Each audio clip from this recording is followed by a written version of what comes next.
ao ObviaCast, o seu podcast de tecnologia e empreendedorismo. A gente é patrocinado pela Óbvia Contabilidade Digital, a sua contabilidade na palma da mão. Eu sou a Fernanda Lima, eu estou muito bem acompanhada hoje dos meus amigos Samuel, Rodrigo e nosso super convidado Pedro. É um prazer recebê-los. Meninos, se apresentem, fiquem à vontade. Boa tarde, boa noite, boa manhã, né?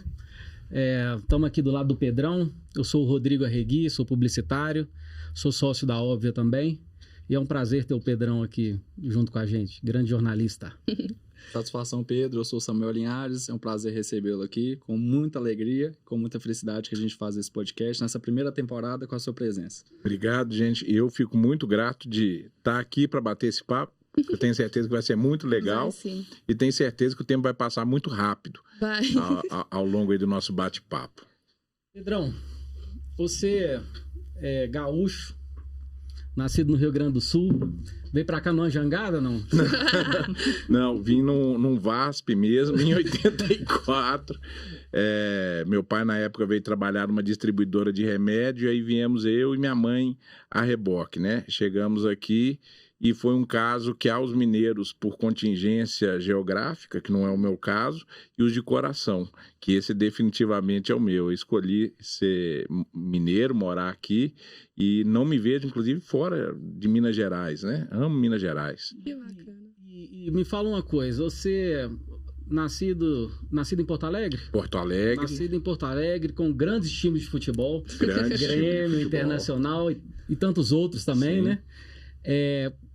De onde surgiu a ideia de ser cruzeirense, Pedrão? Não, cruzeirense... Maravilhoso, tá boa escolha, eu não parabéns. não queria contar vantagem aqui, que é uma coisa, né, constrangedora, mas já que você falou, é um orgulho ser cruzeirense, né? E é um privilégio que não é para todo mundo também, né? Nem todo mundo né? né? Então, só quem sabe a magia e a alegria de torcer aí pelas 5 estrelas que estão voltando a brilhar cada vez mais fortes aí, Assim mais seja. luminosas, né? Isso é maravilhoso, que bom. E realmente essa sua paixão pelo Cruzeiro foi por morar aqui desde pequeno, né? Desde os 5 anos que você comentou comigo.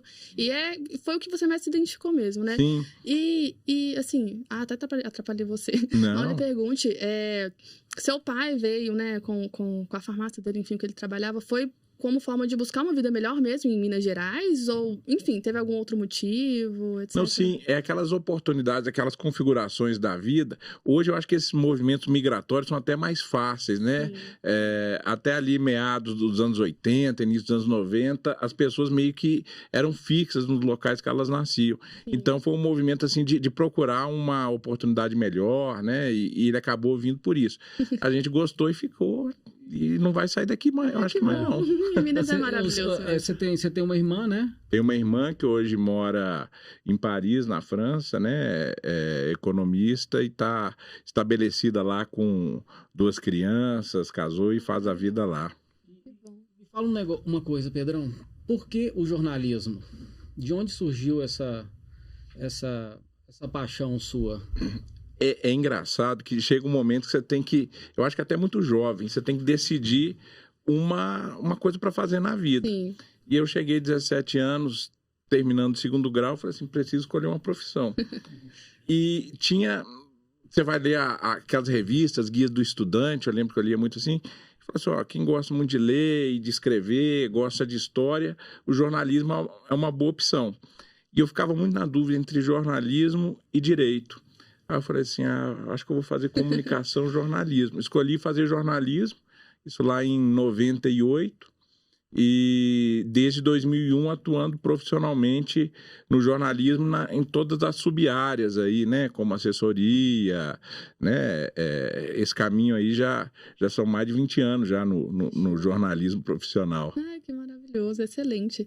Eu levantei um pequeno relatório seu, né? Como você sabe, você trabalhou bastante tempo no jornal O Tempo, né? É um grande jornal aqui de BH, de Minas, enfim. E assim, trabalhando lá, qual que foi a sua maior experiência como jornalista? Enfim, né? Conta um pouquinho mais dessa experiência trabalhando nesse jornal que tem grande nome aqui na região. Sim, até hoje é um veículo de comunicação muito respeitado, né? Eu vejo uma diferença na comunicação e no mundo nesses 20 anos, né? 20 e poucos anos, desde que eu entrei na comunicação. O mundo que eu entrei na faculdade em 98, o mundo de 2023, eu acho que ela é bem diferente. Totalmente, né? Acho que ela é bem diferente. Então, quando eu comecei a fazer a faculdade, a chance de você desenvolver comunicação, sempre houve os jornais alternativos, uma mídia alternativa, mas era um caminho assim, ou de assessoria de imprensa, assessoria de comunicação, ou você trabalhar em algum veículo de comunicação que desse condição de você desenvolver jornalismo profissional. Então, esse caminho para o jornalismo diário, ele foi assim, meio que uma configuração do mundo naquela época ali. Ou você ia trabalhar em veículo de comunicação, ou então você ia trabalhar em jornal, TV, rádio, né? Eu lembro que foi no segundo semestre de 98, a minha primeira experiência com a internet, assim, de ver que havia um negócio que você podia ler na tela de um computador, aqueles negócios grandes ainda, mas ninguém imaginava que fosse evoluir tão rápido. Sim. Hoje, você ainda tem os veículos com jornalismo profissional, mas você tem uma multiplicidade de canais enormes, né, de geração de conteúdo.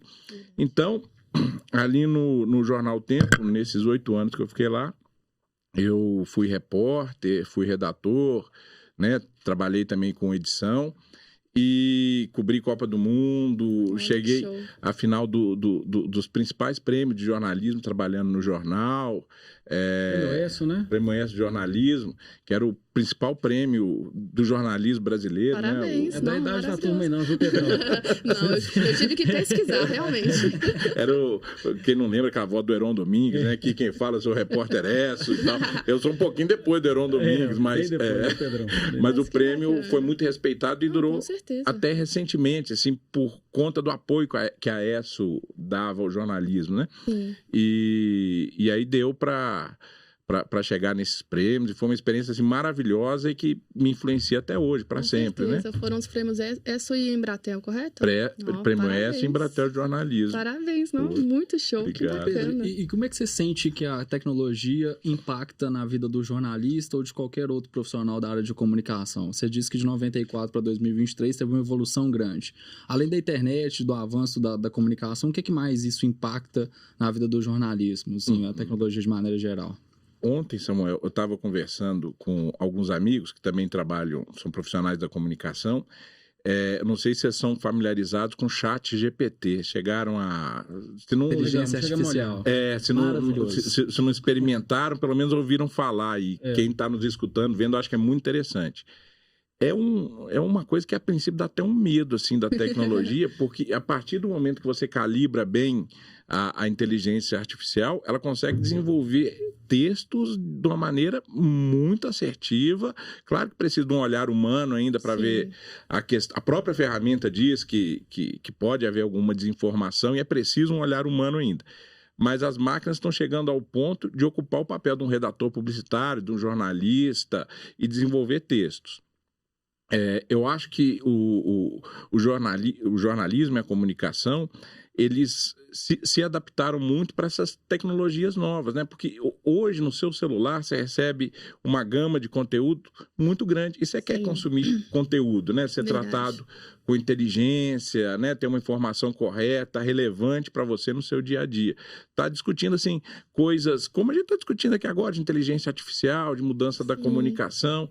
É sempre bom conhecimento e eu acho que a rede ela permite você compartilhar conhecimento, né? Isso diz respeito a muita gente. Você faz as grandes comunidades, o sentido de rede mesmo, né? Então, para quem está empreendendo e precisa anunciar seu produto, falar com quem está lá na ponta, achar o seu cliente, eu acho que isso desenvolveu de uma maneira muito eficaz, com um recurso não tão elevado.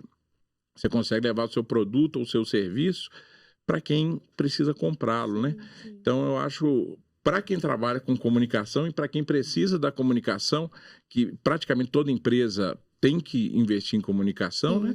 É uma mudança muito melhor do que era em 98, quando eu comecei a estudar comunicação, né? Então, eu acho que essa diferença que eu vejo do mundo muito conectado para o mundo analógico, lá em 98, quando eu comecei a estudar. Realmente. O formato podcast mesmo pode falar sobre isso, né? Sobre a forma de levar a comunicação a todo mundo, informações, etc. Para pensar, em 20 anos você saiu de uma máquina de escrever, não sei se você utilizou, uma ditolografia. Cara, eu tenho uma história com uma máquina de datilografia que tinha aquela coisa, você tinha que saber datilografia, né? O Q, o A, o S, assim, e datilografar. Eu participei de uma escola de datilografia que eu fui a última turma. É mesmo? Você sabe que eu também fui a última turma, cara. Mas você foi bem? Você terminou o curso? Eu terminei o curso, eu sabia as posições dos dedos. Assim, você tinha que encaixar certinho, né? A datilografia é o Excel de hoje. Mais ou menos por aí. E aí, era perto da minha casa, né? Eu falei, cara, eu tô fechando, ninguém mais estuda datilografia, tá chegando um negócio aí chamado computador. Um negócio aí.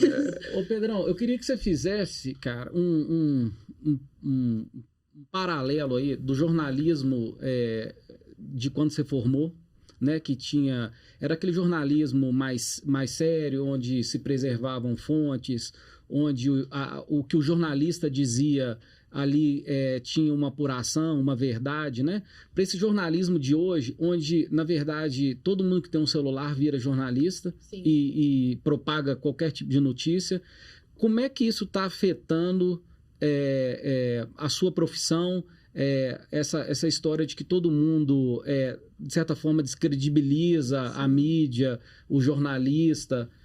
Como é que você está convivendo com essa história? Assim, Porque é muito fácil alguém criar uma fake news, por exemplo, né? Enfim, igual o Rodrigo falou, qualquer um hoje pode propagar uma ideia, um artigo que seja. Então, acho que isso afeta você de certa forma, né? Eu não sei. Sim. Eu tenho dado que recebeu cobertura da imprensa agora. O Brasil foi muito eficaz durante muito tempo com a cobertura vacinal. Era algo que era modelo para o mundo inteiro, né?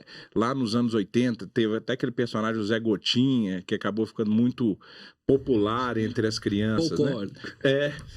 E hoje a situação é absolutamente dramática. A gente já tem caso de poliomielite, sarampo está voltando por conta de desinformação. Então, eu acho que lá atrás, quando o jornalismo fazia algumas matérias, de falar, por exemplo, a Terra é redonda. Sim. Isso. As pessoas que... Isso é importante para as pessoas entenderem que a Terra é redonda. Falar da importância da vacina. É importante falar que a vacina ela está aqui e ajuda a vida. A expectativa de vida dos seres humanos em 100 anos, ela dobrou simplesmente porque passou a existir esgoto e vacina. Então, qualquer coisa que desinforme ou deforme a sociedade, eu vejo com muita preocupação. Porque o sentido de tudo que a gente faz... É quase um retrocesso, digamos para a assim, gente viver melhor. Né?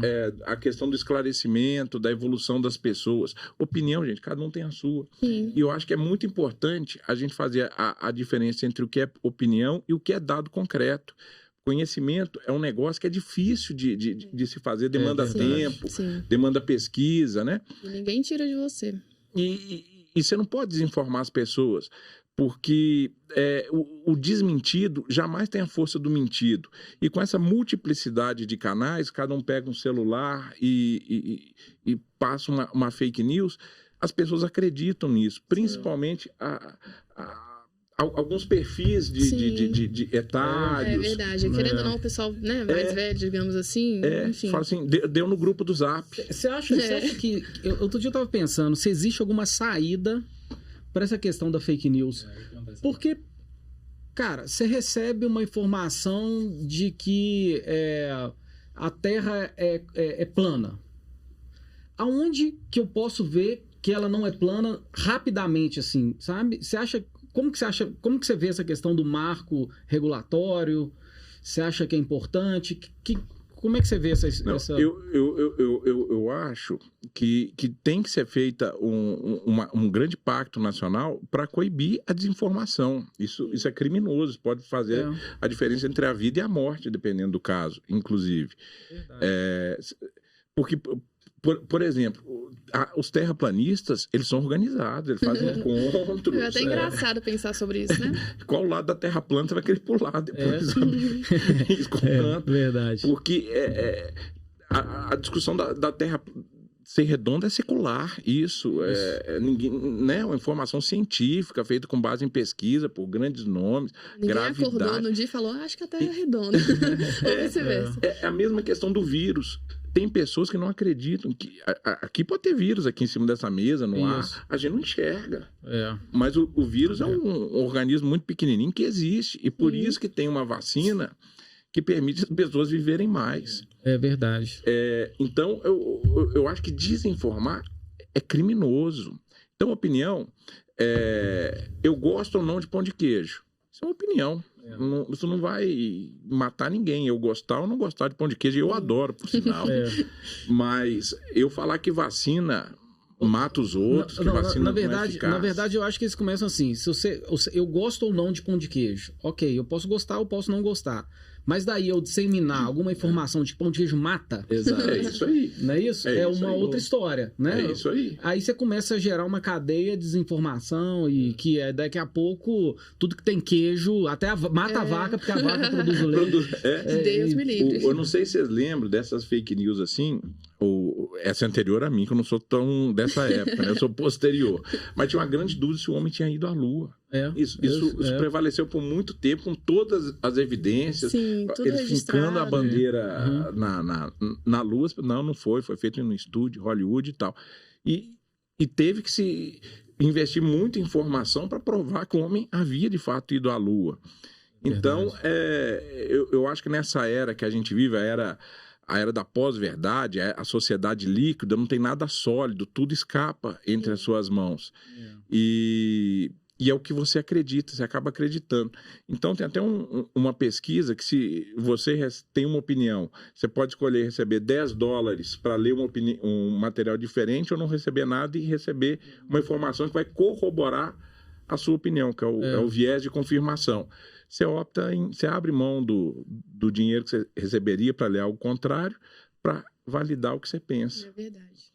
Né? Ô Pedrão, e fazendo assim um paralelo com o jornalismo de quando você começou, que era um jornalismo mais tradicional, para esse jornalismo mais eletrônico, mais dinâmico agora, a gente criou a Óbvia Contabilidade Online justamente para estar caminhando junto aí com as tecnologias, né, com o que há de mais moderno em termos de contabilidade. Se você falasse há 2-3 anos atrás em contabilidade, você tinha que o cliente tinha que ir ao contador, para pegar uma nota fiscal demorava 3-4 dias, para você fazer uma declaração de imposto de renda era aquele lenga-lenga, né? Hoje em dia, com o advento do celular, dessa modernidade, você tira uma nota fiscal com 30 segundos, qualquer outro... Você desburocratiza a contabilidade, desmistifica ela, né, de forma geral, com esse processo analógico. E eu falo isso assim, por quê? E aí, por que eu estou dizendo isso, na verdade, né? Porque a gente está passando por um processo de descobrimento dessa contabilidade online, né? E eu falo isso porque há 4 anos minha mãe, se você dissesse para ela que para você tirar um extrato ou para fazer uma transferência bancária você podia fazer no celular, ela era capaz de desmaiar, né? Ou mesmo pedir um carro, um táxi, né? Hoje em dia você pede por aplicativo, ou uma comida que você tinha que ir ao restaurante e voltar, hoje você pede pelo celular, né? E a Óbvia é isso. A Óbvia, ela é uma contabilidade online. Assim, a dificuldade na caminhada que a gente está tendo é das pessoas entenderem que hoje em dia, realmente, ela não precisa daquele contador tradicional mais. É possível, né? Fazer pelo celular também. Exatamente. E a gente está tirando o medo das pessoas de fazer a própria contabilidade. A gente sempre fala que as pessoas tinham que ter a matemática financeira desde criança, né? Para quando chegar na fase adulta ou quando for empreender, já tá familiarizado com aquilo tudo, né? Eu queria saber de você, assim, o que você acha Você é cliente Óbvia também, né? Não, sou cliente Óbvia e queria só fazer um corte histórico, porque nos últimos 100 anos os últimos 100 anos representam mais progresso do que toda a história humana nos últimos 100 anos. Nos últimos 20, isso ainda é mais evidente. E eu gosto da história porque história também é ciência, tem método e tem lei, né? Sim. Então a gente não consegue ter a dimensão do período histórico que nós estamos vivendo. Mas quando esse tempo nosso for estudado, daqui a 20, 30 anos, eu acho que essa revolução tecnológica, ela é comparável à invenção do cinema, do rádio, da TV. É um negócio que alterou as relações humanas, inclusive. E eu vou falar da contabilidade, porque eu sou cliente óbvia. E também sou desse tempo da nota, que vinha aquele canhoto serrilhado, que você tinha que tirar o serrilhado, e dar porque alguém recebeu a nota. Exatamente. Aquele negócio demorava 3, 4 dias, 7 dias, para você chegar com a nota, assim, para quem você prestou o serviço, né? Pô, toca levar, ver protocolo, né? Tinha isso tudo. E a gente tá falando de conhecimento aqui, e conhecimento é muito importante, gente. É conhecimento que muda a sociedade, que faz a gente progredir e tal. O meu entendimento de contabilidade é zero. Eu não sei como funciona, não sei como calcula as cotas, não sei nada. Então, realmente, eu preciso desse suporte para poder trabalhar, emitir a nota, pagar os tributos que precisam pagar e ter certeza que o meu negócio está tocando ali com tranquilidade, né? Justamente. Quando eu conheci a Óbvia, é tão fácil e tão mais rápido, tão mais moderno, tão mais prático, que eu duvidei que funcionava. Eu só acreditei quando emiti a primeira nota, que demorou, sei lá, 30, 45 segundos de inserir o CPF, o CNPJ, os dados lá. A nota só foi, gente, mas já acabou? É isso Eu mesmo. levei minha nota. Não, a nota já tinha chegado, já depois de 30, um processo que eu lembro de demorar até uma semana para você conseguir entregar uma nota de papel. Virou assim 45 segundos de cronômetro. Então, essa importância do conhecimento, da tecnologia, eu acho que a gente vê no serviço que a Óbvia presta, pelo menos eu vejo isso com muita clareza. Como isso me deixa mais tranquilo, mais confiante, rápido, porque chega, eu tenho um ok que eu posso emitir a nota, eu emito a nota, já mando para o cliente. E tá resolvida a minha vida. Hoje a gente vive, assim, num tempo tão ligeiro, né? A gente brinca que 24 horas não é suficiente para resolver tudo. Sim. Então, realmente, a proposta que a gente busca é otimizar o tempo mesmo, enfim, as situações, porque a gente sabe que hoje tudo é muito louco, muita correria. Então, essa é, inclusive, uma proposta de valor mesmo, não deixando de lado, né? O atendimento no serviço prestado de forma, né, de qualidade, etc. Então, eu olho muito para esse lado também da otimização do tempo, né? De facilitar e etc. E só na questão do serviço, e eu particularmente, meu conhecimento de contabilidade é zero, tem toda a equipe óbvia que pergunta, pede movimentação, extrato para você encaminhar, para fazer o seu balancete, você ficar com a sua vida fiscal controlada, que isso é uma tranquilidade que me dá paz para seguir minha vida. Então, quando isso desregula, só quem já passou por isso sabe a dor de cabeça. E eu posso dizer assim, que na escola, você em português era 10 e matemática 6? Não, eu era muito forçado em matemática, tinha que esforçar muito, porque é um negócio que tem que saber matemática, saber as adições, mas... É o que eu costumo dizer, a contabilidade com a Óbvia Online... na cabeça das pessoas, as pessoas para fazer a contabilidade pelo celular, elas acreditam que precisa ser formada em economia, formada em contabilidade, formada em administração física, quântica, matemática.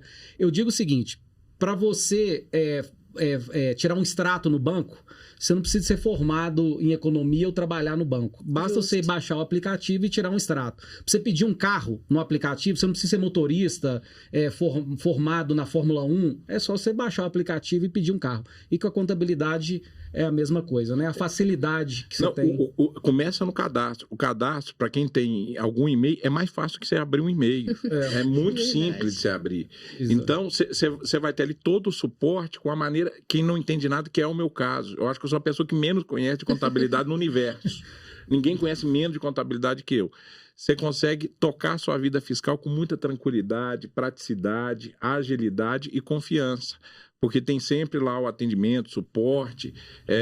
Eu não imaginava que poderia existir algo assim. E quando a gente fala de inovação é isso que a Óbvia trouxe para a gente. Sai um pouco da caixinha.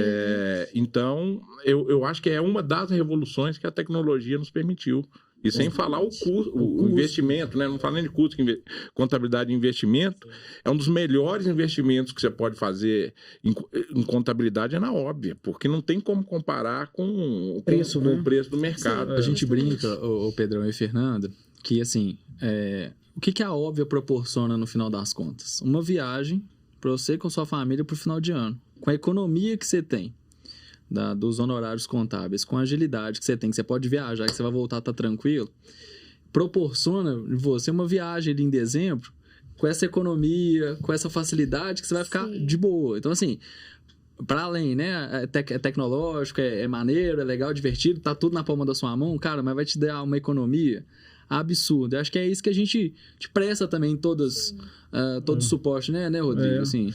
E eu fico muito feliz porque o grande desafio da Óbvia em romper as barreiras, pegando o tradicionalismo da contabilidade antiga, das pessoas terem confiança no contador e tal, a chegada dessa contabilidade online, a gente tinha que passar para o nosso cliente a questão da confiança, né?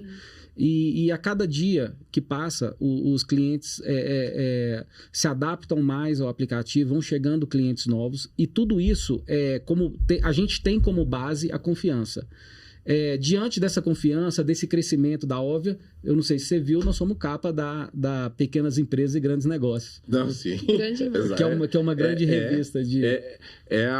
A minha mulher, que trabalha numa outra área bem diferente, que é a medicina, também é cliente Óbvia, fez toda a abertura da empresa pela Óbvia para receber honorários médicos. E são todas as áreas, funciona muito rápido. E eu acho que se eu sou a pessoa que menos entende de contabilidade, minha mulher é a segunda que menos entende de contabilidade. Com toda a desorganização que nós temos, não tem talento nenhum para a contabilidade. E resolveu a nossa vida quando a gente escolheu a Óbvia. Maravilhoso. Pedrão, a gente falou um pouco de futuro, né?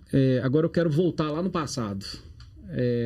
De quando a gente era criança e que eu acho que me parece que você resgatou isso.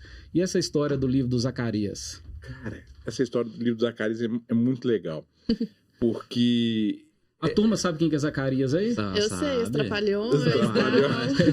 Nós somos novinhos, mas a história... Não, vocês são novinhos. Eu lembro. Passava 7 horas da noite, né? Antes do Fantástico ali. Sem fazer o para casa, né?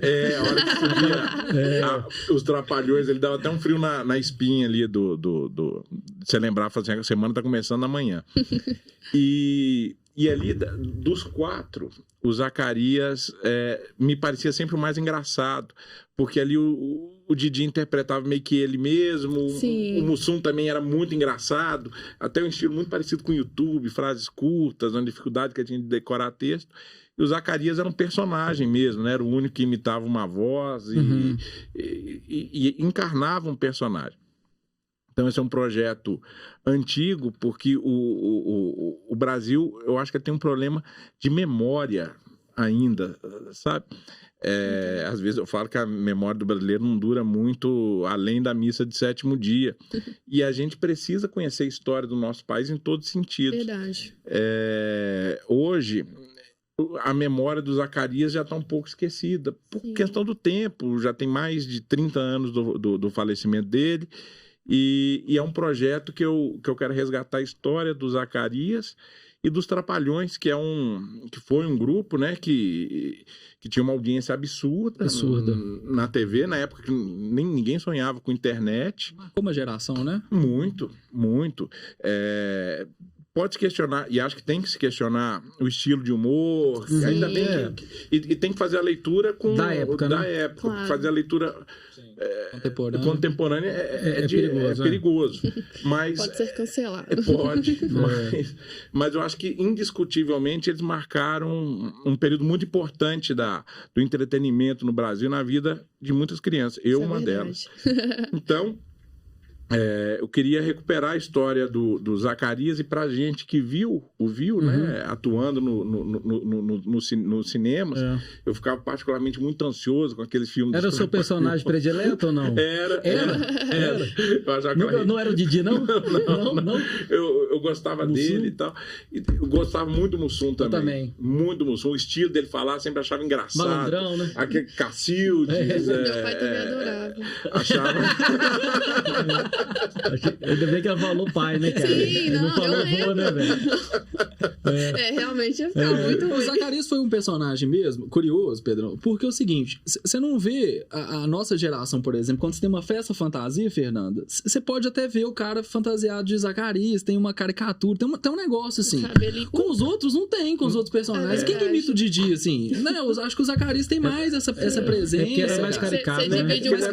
Ele era o único personagem mesmo. Os outros eram meio que eles mesmos. Eram eles mesmo.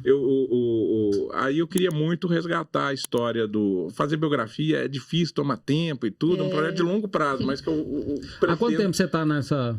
Já tem uns 10 anos já que eu tô...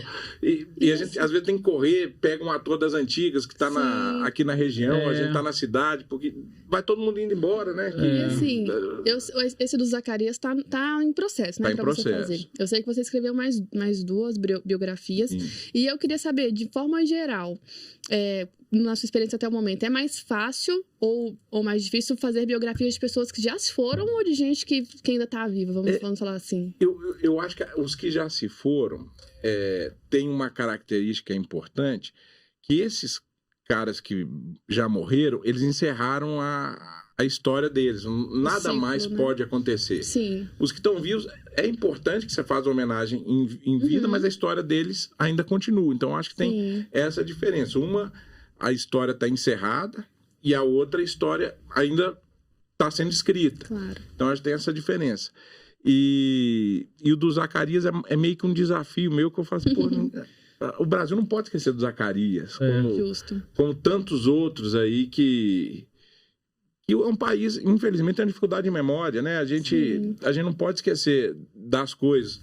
Tem uma frase que eu li uma vez, que no Brasil existe um pacto que a cada 10 anos a sociedade combina de esquecer os últimos 10. E a gente tem que lembrar, né? Todo país desenvolvido preserva sua memória, preserva quem escreveu sua história. Né? Inclusive os artistas. E eu falo com todos nós, a Fernanda, o Samuel, a Regui, todo mundo tem uma história.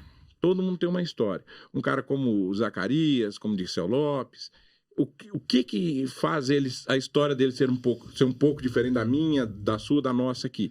É que a vida deles foi pública. Então, é uma história assim, que mais gente conhece. Mas todos nós, pelo menos na opinião minha, todo ser humano, ele tem uma história. E por isso merece ser respeitada.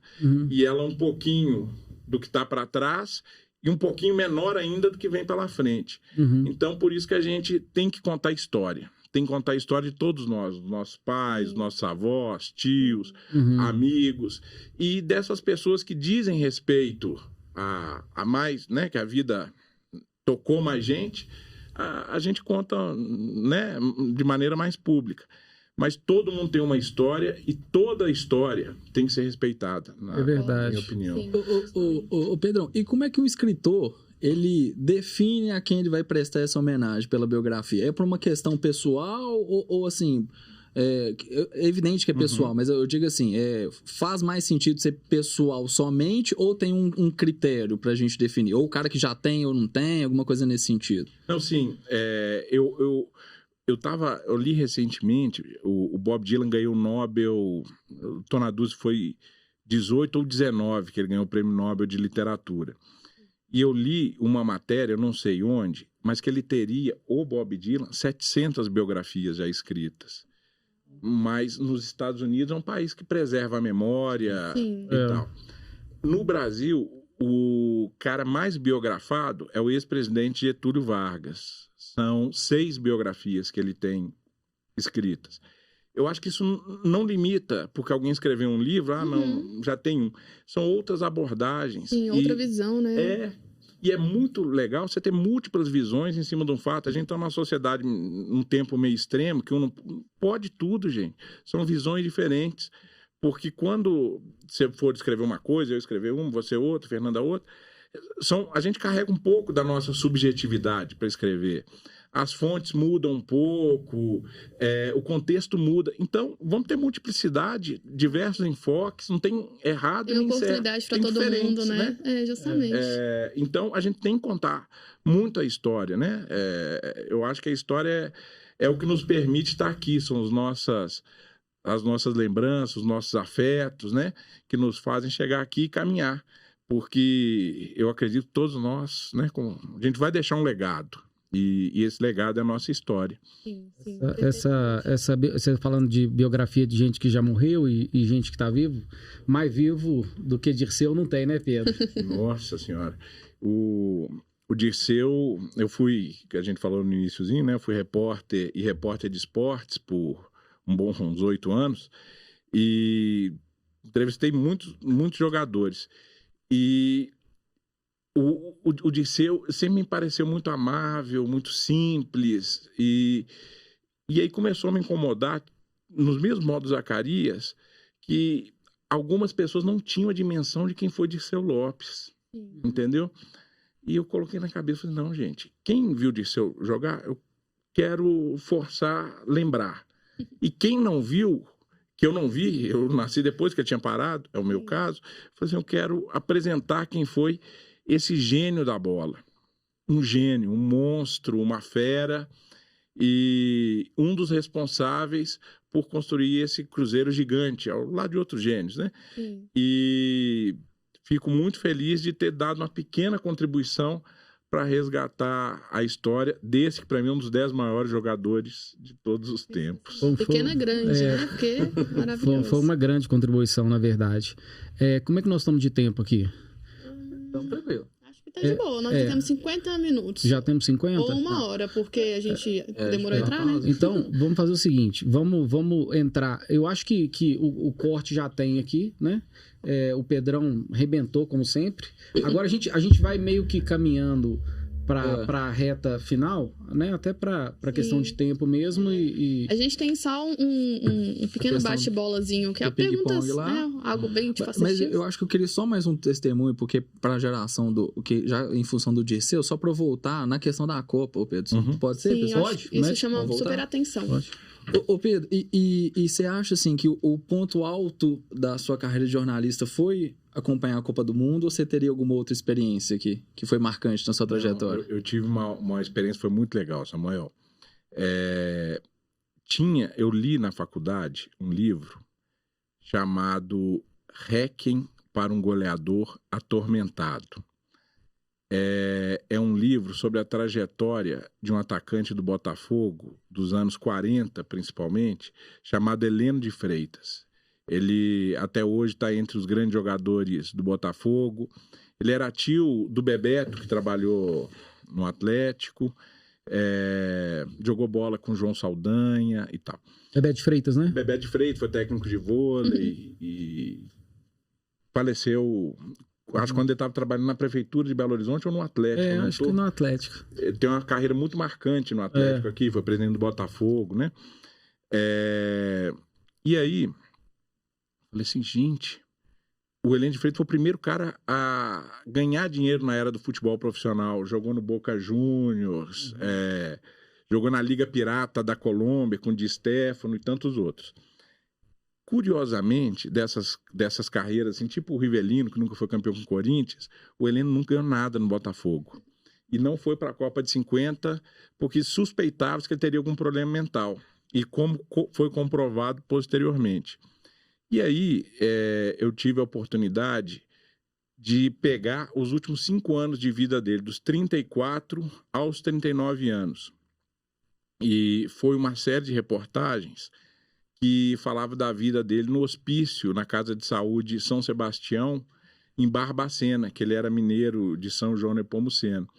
E foi uma série de reportagens com troca, a gente conseguiu resgatar uma série de cartas dele e do irmão, E ele foi até dizem a lenda, né, na época que ele jogou no Boca Juniors, a fé da Evita Peron, teria sido a fé da Evita Peron, usava os ternos, os mesmos ternos feitos pelo alfaiate do presidente Getúlio Vargas, tinha uma vida de bom vivant, né? Foi o primeiro jogador de futebol naquela época, tinha dificuldade com estudo. Ele se formou em Direito pela Universidade do Rio de Janeiro. Era um craque galã, o primeiro bad boy. Só que ele tinha, infelizmente, uma sífilis terciária, que nesses casos ela provoca a demência e, por isso, um comportamento inadequado. Então, essa série sobre a vida do Heleno de Freitas foi um momento que eu guardo assim, com muito carinho, que foi poder contar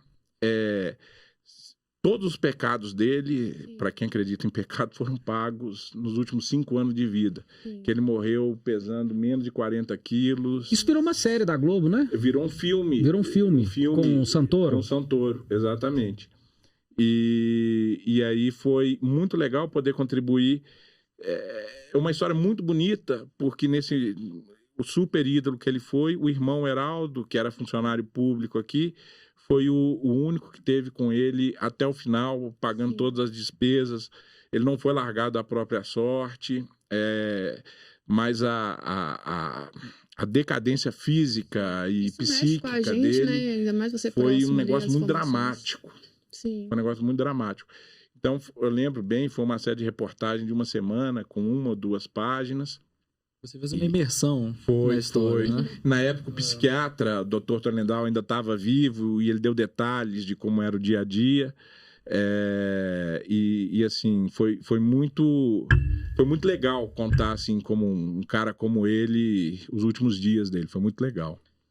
Antes da gente ir pro ping-pong aqui, Pedrão, a Viola Davis ganhou recentemente o Grammy por ter feito uma autobiografia em formato áudio. Como é que você enxerga essa tecnologia no Brasil? Tem espaço para isso? Eu acho que tem espaço para tudo, para preservar a memória. Samuel, eu acho que pode ser áudio, vídeo, foto, tudo para a gente preservar a nossa memória tem que ser feito. É um negócio... Eu acho que não há limite para a gente preservar a memória, né? Livro ainda, eu acho que é um produto extremamente legal, né? Os e-books agora, não sei se vocês têm o hábito de ler, eu comprei um Kindle agora. Legal. É maravilhoso, né, cara? Até no sol, assim, às vezes o sol vai atrapalhar. Não atrapalha, não né, cara? Atrapalha. E é legal, porque eu criei um hábito de ler inglês, assim, pelo menos eu que tenho dificuldade com língua, não sei uma palavra lá, já tem um dicionário do lado. É bom pra caramba. Tecnologia favorecendo, né? Mais uma vez a tecnologia favorecendo. Então, eu acho que o país precisa valorizar a sua história. Eu concordo. Pedrão, a gente quer, para poder finalizar aqui, fazer uma espécie de ping-pong. A gente, com muito carinho, denominou de opções óbvias. Quais as suas opções óbvias, né? E aí, enfim, quero saber sua opinião mesmo. É uma brincadeira bem legal. E algumas coisas aqui para poder te cutucar, para poder te fazer pensar realmente. Vamos lá. Primeiramente, eu quero saber, pelas suas paixões, jornalismo ou futebol? Eu acho que os dois. Só pode escolher um, Pedro.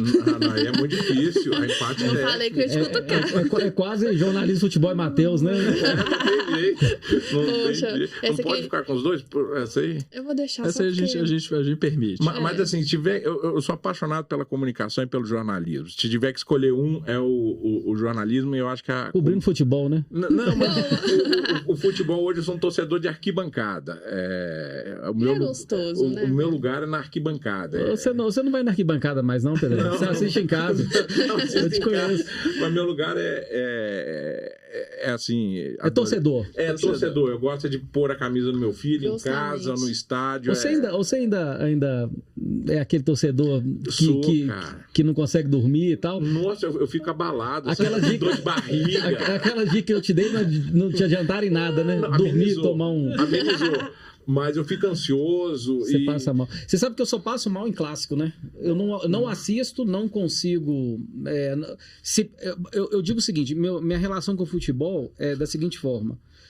Eu gosto de futebol, eu sou apaixonado, eu compro todas as camisas, eu sou sócio torcedor, eu sou alucinado com o Atlético.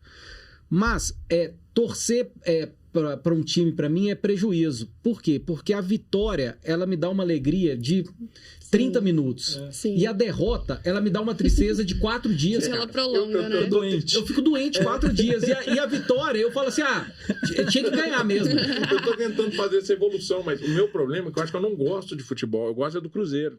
Aí é um problema. Aí é um amor. Não, mas eu acho que é isso. Quem torce para futebol, acho que gosta do time. A não ser jornalista meio que de imprensa, que finge que tal. Meu negócio é, eu tenho um menino que é apaixonado com futebol e aí a gente... Pro Barcelona ou pro Real Madrid? Agora tá pro Alnasser, eu tô vendo pro Alnasser. É sempre assim. Efeito CR7. Muito bom. Essa é mais fácil. Pão de queijo ou chimarrão? Pão de queijo, lógico. Esse é dos nossos. Nem se compara, né? Imagino. Não. BH ou Porto Alegre? Acho que essa já respondeu Sempre lá no início. BH. Gracinha. Sempre. BH de coração, né, Pedro? Sim. Maravilhoso. Bom, qual seria o título da sua autobiografia? Nossa Senhora. Caramba. Agora você me apertou. Eu nunca parei pra pensar nisso, porque... Agora é o momento de você pensar. Poxa. Mas se fosse naquelas frases lapidares, né? De você escrever assim, olha, põe a estrelinha, né? E a cruzinha. Poxa, que assunto triste. Não, mas não.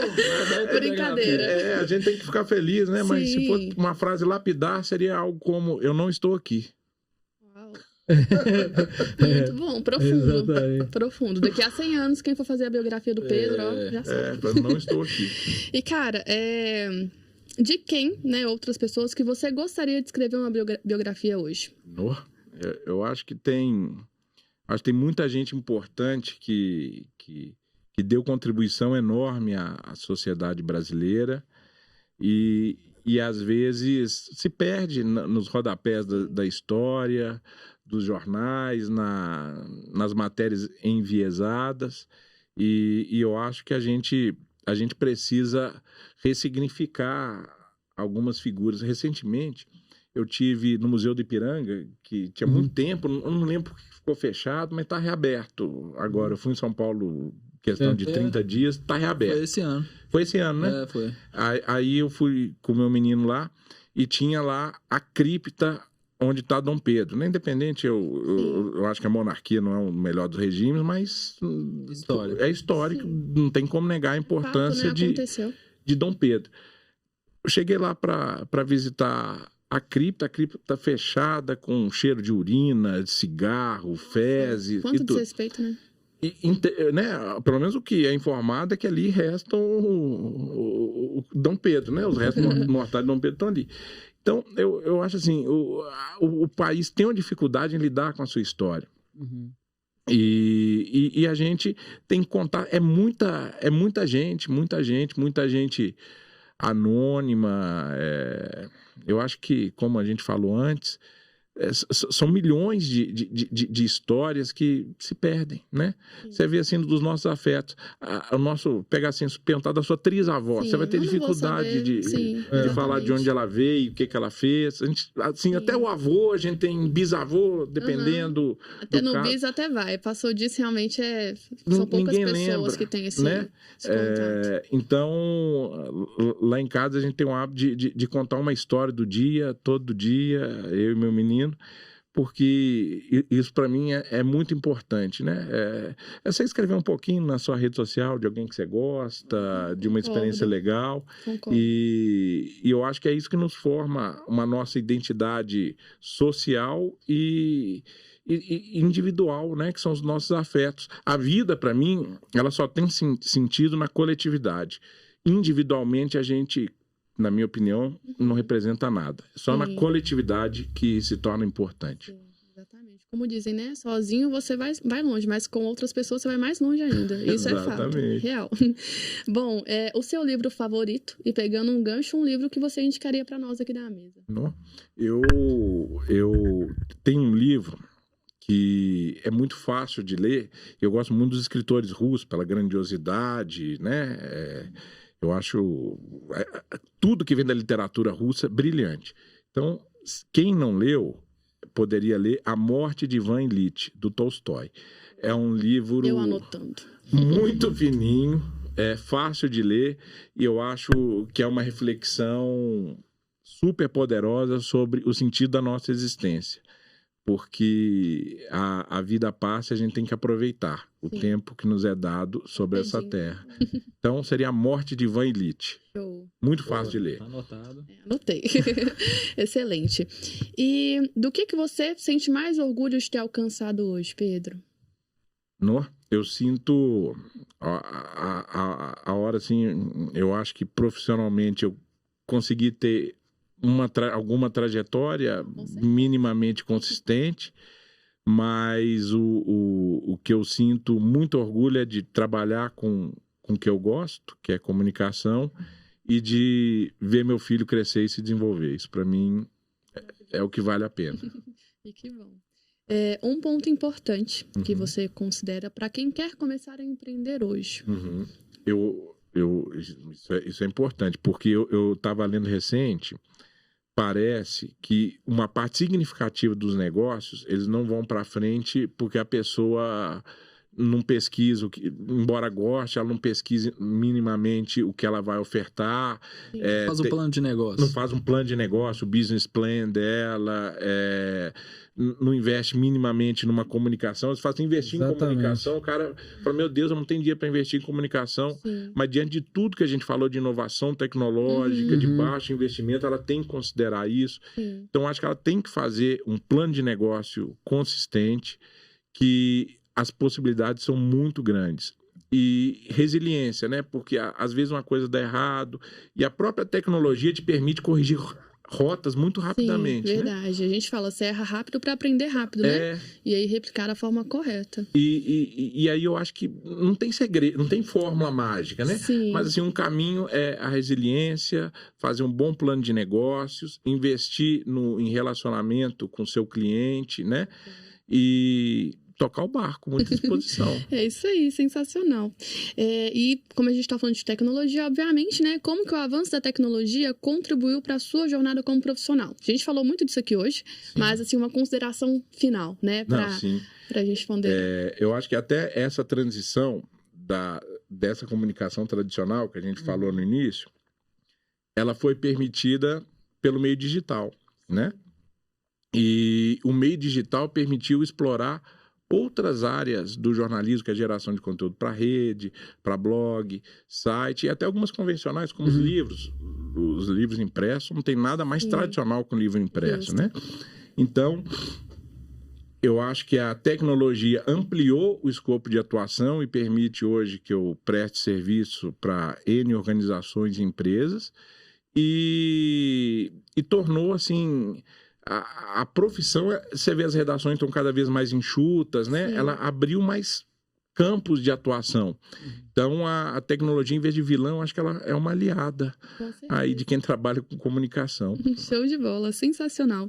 E para finalizar, um conselho que você gostaria de ter recebido lá atrás, quando você começou? Vários, né? São muitos, mas eu acho que o enfoque, tudo que você faz na vida, não é papo de coaching, assim, aquela coisa de você falar que a vida não tem problema, porque eu acho que todos nós temos muito problema na vida. Sim. Mas você tem que pensar no próximo, no que você está fazendo, porque eu sou um cara, eu não sei, mas eu me considero assim otimista hoje. Eu acho que se eu não fosse otimista, eu tinha mudado para Dinamarca já. Você tem que ser otimista para ser brasileiro. Concordo com você. Então, acho que você tem que ser muito otimista e se preocupar, porque é outra característica que eu tenho, não sei se a paternidade me deu isso, mas é acreditar que você pode sempre viver numa sociedade melhor. Sim. E cada um de nós que, independendo do ramo, né, a óbvia contribuindo com contabilidade, eu aqui trabalhando com comunicação, tem advogado, tem médico, tem dono de pet shop, N serviços, todo mundo pode dar uma contribuição para a gente fazer uma sociedade melhor. É o que eu acredito. Eu acho que é sempre possível viver num lugar melhor. Você está certo, com certeza. Maravilhoso. Deixa eu só, como para finalizar aqui também, né? Claro.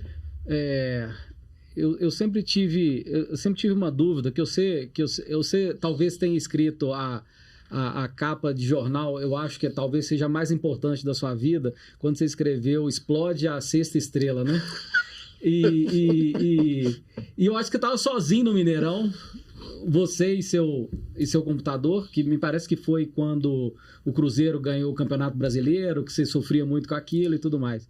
Quem que você queria que tivesse do seu lado naquele momento de solidão ali? Gui, olha que loucura. Eu tava falando disso hoje. Porque eu tô fazendo vou terminar uma biografia que eu acho que quem é cruzeirense deve ler, de um grande cruzeirense que foi Felício Brandi. E a última aparição pública dele, eu conversei com ele. Que legal. Foi no dia 30 de novembro de 2003. O Cruzeiro tinha aquele grande time com Alex, Nossa, Gomes, eu vi esse DVD todos os dias. Era um grande time, né? Time clássico já do futebol brasileiro, né? Uma coisa maluca. E assim, um time bem com naquele time técnico que jogava bonito. E aí, cara, eu tava comentando, a torcida do outro lado cantava uma música inspirada no Padre Marcelo, né? Das 5 estrelas, 5 estrelas. Talvez o ano que vem, Talvez o ano que vem. E explodiu a sexta estrela lá, amarela, não tinha mais, porque não tinha reconhecido ainda a Taça Brasil de 66 como brasileiro, mas ela veio no primeiro campeonato de pontos corridos, em cima do... Você tava muito feliz. Um Mineirão lotado. Eu acho que não tem nada mais bonito no mundo que o Mineirão azul, gente. Verdade, não tem nada mais bonito. verdade. Não concordo não. Eu concordo. Mas foi muito maravilhoso testemunhar ali a sexta estrela explodindo. Sozinho? Alguém do seu lado que você queria que tivesse ou do jeito que tava? Na verdade... Dar aquele abraço assim? É engraçado de você lembrar as coisas para trás, né?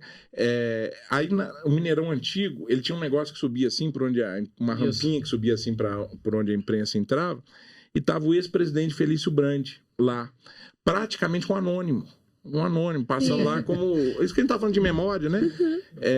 O Felício Brandi, ele chegou no Cruzeiro como diretor de futebol em 59.